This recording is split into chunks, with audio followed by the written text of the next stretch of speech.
मीरा जी के पति भी पधार गए और देवर ऐसा भारी विरोध, निकल पड़ी। कोई जिंदगी में कहीं भी अगर आपने सुना हो कि मीरा जी को किसी ने काम भाव से टच किया है तो हमें बता देना।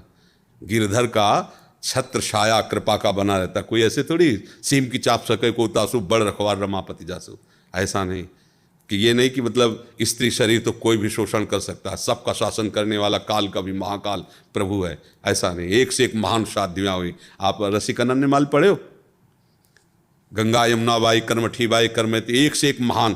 तो जो गंगा यमुना बाइयों में थी इतनी सुंदर थी, और नवयुवती ब्रह्मचारिणी। अच्छा, गरीबी से यहाँ वृंदावन में वास उस समय, तो वस्त्र भी ऐसे मलिन वस्त्र, वो स्नान करके यमुना जल लेकर ठाकुर सेवा के लिए अपनी कुटिया के लिए जा रही थी।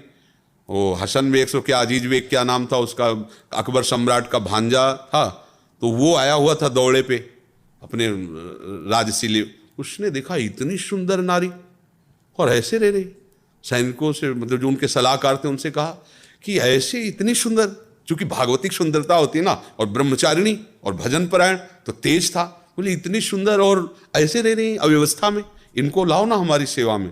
बोले सरकार ये आपकी सेवा में आने वाली नहीं है, ये भजन करने वाली विरक्त जन है, अर्थात ये किसी प्रलोभन से नहीं है। और उसका मन बिगड़ गया उनको देख करके। अब महल में गया तो उसने 2 वेश्याएं बुलाई और कहा जितना धन चाहोगे देंगे, उनको यहाँ ले आओ। अब बाई जी को अगर प्रभावित कोई कर सकता है तो भगवत चर्चा, वो बड़ी चतुर थी वेश्याएं, आई और ठाकुर जी की चर्चा करना और सुनना और प्रणाम नो। अब रोज आने लगे। अब जब रोज आ पाओ तो एक परिचय हो जाएगा, फिर 2 दिन 4 दिन एकदम गोल हो जाओ, फिर आ पाओ तो कहा क्या आपका स्वास्थ्य खराब था क्या, आप क्यों नहीं। ऐसे ही उन्होंने किया। तो उन्होंने पूछा कि आपका स्वास्थ्य खराब था, आप क्यों नहीं आई। तो उन्होंने कहा कि हमारे यहाँ एक बहुत बड़े संत आए हुए हैं, हम उनकी सेवा में थे और मुझे लगता है आपको भी दर्शन करना चाहिए। पहले उनका नहीं, सब संतों की कृपा से भजन चल रहा है वृंदावन से जाने। बोले नहीं, मथुरा पास ही तो हम लिवा चलेंगे, बहुत सुंदर चर्चा होती भगवत चर्चा, और आप चलो, आप देखो प्रसन्न हो जाओगे, मेरी मित्रता के कारण चलो। तो संत हृदय उनका स्वीकृति दे दी। नई अवस्था थी, भजन में डूबी हुई। जी गई तो महल में बताया कि यहाँ, तो उनको लगा कि संत का महल और झोपड़ी से बराबर रहता है, जहाँ प्रभु रख दें। जैसे तो शायद होंगे धनी मानी जन, उनका आदर करके अंदर रख ले। जो ये अंदर हुई तो बाहर से साकल लगा दी। और अंदर जब प्रयोग किया तो देखा वही उनका भांजा खड़ा हुआ था। दृष्टि देखते, काम की दृष्टि और सामान्य दृष्टि में अंतर होता है। माताओं बहनों में इतनी विवेक शक्ति होती है, एक दृष्टि में पहचान लेंगे गंदी दृष्टि से देख रहा है या अच्छी दृष्टि से देख रहा है। उन्होंने देखा और उनका सुनो, बड़े प्यार से कहा ये जीवन राधा वल्लभ लाल को समर्पित है, आगे कदम मत बढ़ा देना, नहीं तो तुम्हारा अमंगल हो जाएगा, तुम हमारा तो कुछ नहीं कर सकते। और वो राज वैभव से, अब उसको कोई भय थोड़ी था, कोई ज्ञान तो था नहीं। जे आगे बढ़ा, आँख मूंदा और श्री हरिवंश श्री हरिवंश श्री हरि। सामने बबर शेर प्रकट हो गया, दहाड़ बेहोश हो गया, पैजामा गीला हो गया उसका। और बाई जी अंतर ध्यान यहाँ वृंदावन में अपनी कुटिया में, बहुत बार ऐसा भयानक भय, वो आँख खोले तो डरे, आँख खोले तो डरे। सब लोगों का ये बाई जी का चमत्कार है। उनके पास उनको लाए और कहा क्षमा कर दीजिए। उनका नहीं, हमें कोई रोष नहीं है, ये तुम्हारी वृत्ति थी, गंदी व्यक्ति तुम्हारी वृत्ति थी, पर हम ये जरूर कहेंगे कि जो भजन करने वाले जन है, आप शासक हो, आप इनको ऐसी दृष्टि से मत देखो, जाओ भगवान तुम्हारा मंगल। तो उनका कुछ भेंट ले, उनका नहीं, हमें भेंट की जरूरत नहीं, तुम ऐसा न समझो कि हम गरीब हैं, परम धन राधा नाम हमारे पास, हमको ये तुम्हारे सोना चांदी इन सबसे कोई, तो भगवान रक्षक हैं। ऐसा नहीं, आज तक ऐसा बाहरी दिखावे में हो जाएगा। अगर आप में पूर्ण भगवत निष्ठा है और पूर्ण भगवत, तो ऐसा कोई सीम की चाप सके को तासु बड़ रखवार रमा। 1-2 शास्त्रों हुई है, शास्त्रों। पति विरोध में हो गया मान सिंह के भाई माधव सिंह, श्री रत्नावती जी की, जो भगवत भक्ति में उतरी तो वही विरोध कर दिए, मोड़ मुड़ा के संतों के बीच में बैठ गई। रानी थी, अब तो बड़ी इज्जत की बात। तो जंगली शेर पिंजड़े में बंद करवा करके, और ठीक रानी जहाँ ठाकुर जी की सेवा कर रही थी वहीं दरवाजे पे छोड़ा गया। वो ऊपर बालकनियों में चढ़े हुए सब वो सैनिक देख रहे थे जो लाए थे सिंह को। और जे ही उनका पिंजड़ा खोला गया, सिंह दहाड़ कर निकला। तो दासी जो उनकी सेवा में, उनका महारानी शेर। तो उन्होंने मुड़ के देखा, बोले सिंह नहीं नरसिंह, मेरे भगवान आ रहे हैं। वही पूजा की थाल लेकर नजदीक गए, तिलक लगाया, आरती की, माला पहनाया, गाय के बछड़े की तरह खड़ा रहा हो शेर, और बस घूमा, मारी छलांग। तो जो लाए थे ना बालकनियों में खड़े थे, फाड़ के फेंक दिया सबको और निकल गए। कोई ऐसा कैसे हो सकता है। हाँ, हमारी शरणागति ठीक नहीं है, हमारे आचरण ठीक नहीं है। तो बाहरी दृश्य में आप कह सकते देखो ये संत हैं, या ये देखो वो घटना हो गई, उसकी आंतरिक वृत्ति भगवान देखते हैं। आज तक कभी ऐसा नहीं हुआ कि कोई भगवान के मार्ग में चले और अनाथ जैसा उसका व्यवहार हो जाए। हाँ, इस बेस का दुरुपयोग करेंगे, अंतर से हम गलत होंगे तो चौड़े पे हमें दंड मिलेगा, भले हम उसमें निरपराध हों जिसमें दंड मिल रहा है। समझना, बाहर से लग रहा है बिल्कुल 100% नहीं किया, लेकिन वो भीतर का जो पाप है ना, वो चौड़े पे बिना अपराध के अपराधी मानकर दंड दिया जा रहा है।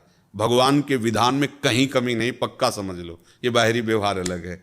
तो जब तक माता पिता हैं तो उनके अनुशासन में रहकर भजन करो, और फिर आगे ठाकुर जी का भरोसा है। तो ऐसा नहीं कि वृद्ध हो जाएगा तो फिर कौन देखेगा, आगे ये नहीं रहेंगे तो कौन देखा, वो तो प्रभु ही देखते हैं ना।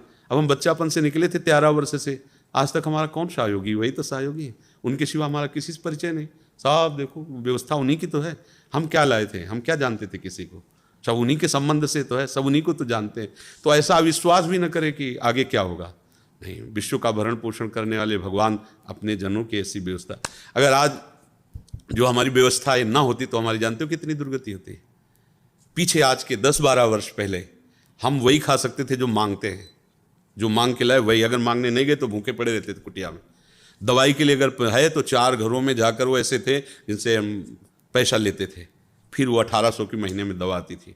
आज लाखों रुपया महीने खर्चा है, दोनों किडनी फेल है, डायलिसिस होता है, दवाइयाँ, ये वो, क्या दशा होती। कौन मांगने से देता। लाडली जी ने कृपा कर दी तो देखो सैकड़ों लोग सेवा में, सब व्यवस्थाएं उन्हीं। अगर हम अपने बल से सोचते तो मांगने जाना होता था हमें दवा के लिए पैसा, और जब प्राण समर्पित कर दिए कि अब तो मरना ही है। हम गरीब बाबा जी के पास क्या, ना एक व्यक्ति है हमारे पास, ना 1 रुपया, ना 1 इंच जगह थी। जहां हम आश्रम में रुकते हो उनको पता चलता है इसकी किडनी खराब तो निकाल दिए जाते कि भाई आश्रम में रुके हैं, बीमारी के पैसा लगाना होगा तो कि तुम्हारे यहाँ संत रह रहा, किडनी फेल है तो तुम उसकी व्यवस्था करो, धीरे से निकाल दिया जाता। सब हमें पता हो जाता कि हाँ हमारे साथ इसलिए ऐसा व्यवहार हो रहा है कि हमारे पास कोई है नहीं और कुछ नहीं है, ऐसा समझो। अभी आप जो देख रहे हो ये सब लाडली जी का है। इसी वृंदावन में सर्दी में जो गेहूं के बोरे सिल करके उनको हमने उड़ा है, मांग के रोटी पाया, जो मिली जैसी मिली है। अगर 5 रुपए की भी जरूरत है तो हमें किसी की तरफ देखना होगा, नहीं ऐसी हमारे पास व्यवस्था। आज हमारी क्या दशा होती, सोचो क्या दशा होती। दोनों किडनी खराब है, कोई पूछता नहीं, सड़ जाते। पर प्रभु ने उनको जब जो आवश्यकता, जब उनको ये करवाना था तो ऐसा, जब आज है तो ऐसे गोद में रखते हैं बच्चे, सब जवान बच्चे हैं, गोद में ऐसे रखते हैं। मतलब पानी एक पिला रहा तो मुंह एक पूछ रहा। कैसे तुम्हें बताएं ये सब कितना प्यार करते हैं। कौन प्यार कर रहा है, मेरे प्रभु, वही इस रूपों में प्यार कर रहे हैं। मांगने से कोई 100 रुपया थोड़ी देता है। कैसी व्यवस्था होती। श्री जी ऐसे करते कि हमें ये, हमारे यहाँ किसी को टेंशन नहीं कैसे चलता है। जब जो जरूरत है बिल्कुल वो ऐसे उपस्थित है, जैसे जादू से नहीं चलता, ऐसे जादू से चल रहा है। 250-300 लोगों का बाल भोग, 250-300 लोगों का राजभोग, 250-300 लोगों का शाम के शयन भोग, सबको दूध, सबकी बिजली व्यवस्था, सब के सब, किसी से कोई मांगना नहीं, कोई दान पेटी नहीं, कोई पर्चा नहीं, कोई जाएगा नहीं बाहर मांगने के लिए। जो आ गया आकाश से गिर गया उसी से हमारा भरण। तो इसलिए और बहुत अच्छे से प्रभु चला रहे। ये नहीं कह सकते कि हमें कोई भी टेंशन नहीं, जिस समय पानी पानी, जिस समय दूध दूध, जिस समय भोजन भोजन, हम ही को नहीं, जितने शरणागत है सबको। तो इसलिए ऐसा तो सोचे ही ना कि आज के बाद कल क्या होगा। जिसने आज व्यवस्था की माता पिता के रूप में, वही जगत का माता पिता कल हमारी रक्षा करेगा, हमारी व्यवस्था